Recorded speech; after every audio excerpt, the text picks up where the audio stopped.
LNG જહાજ હોર્મુઝ પાર કરીને ભારત પહોંચ્યું છે। અમેરિકા ઈરાન પીસ ડીલ બાદ એક મોટું જે છે એ કદમ ઉઠાવવામાં આવ્યો, મોટું પગલું લેવામાં આવ્યું। દહેજ એલએનજી ટર્મિનલ પહોંચ્યું છે આ જહાજ। 62,370 મેટ્રિક ટન એલએનજીનો જથ્થો ભારત પહોંચ્યો છે। દહેજથી દેશભરમાં વિવિધ સ્થળે હવે સપ્લાય કરવામાં આવશે। અમેરિકા અને ઈરાન વચ્ચે શાંતિ કરાર થતાં જ હોર્મુઝ સ્ટ્રેટ ખોલી દેવામાં આવ્યું છે અને આ મોટું પગલું કહી શકાય। એલએનજી જહાજ હોર્મુઝ પાર કરીને ભારત પહોંચ્યું। ન્યૂઝ રૂમથી કામેશ ચોકસી લાઈવ જોડાઈ ગયા છે અમારી સાથે। કામેશ, જે પ્રમાણે હોર્મુઝ સ્ટ્રેટ બંધ કરવામાં આવ્યું હતું, જેના કારણે ફરીથી કટોકટી ઊભી થશે એવી સંભાવના હતી, પરંતુ આખરે અમેરિકા અને ઈરાન વચ્ચે શાંતિ કરાર થઈ ચૂક્યા છે, ત્યારે શું વધુ અપડેટ એને લઈને?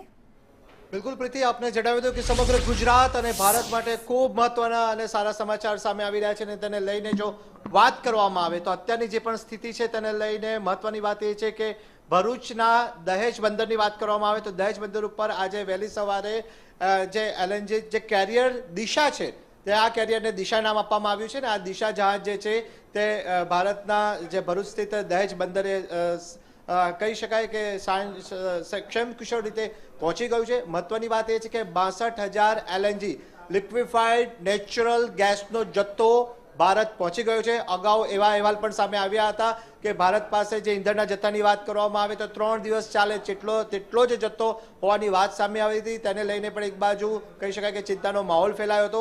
આ તમામ બાબતોની વચ્ચે સૌથી મોટા અને રાહતના સમાચાર એ છે, ભારત માટે સૌથી મોટી રાહતના સમાચાર એ છે કારણ કે વિશ્વમાં હવે ભારતનો ડંકો વાગ્યો છે।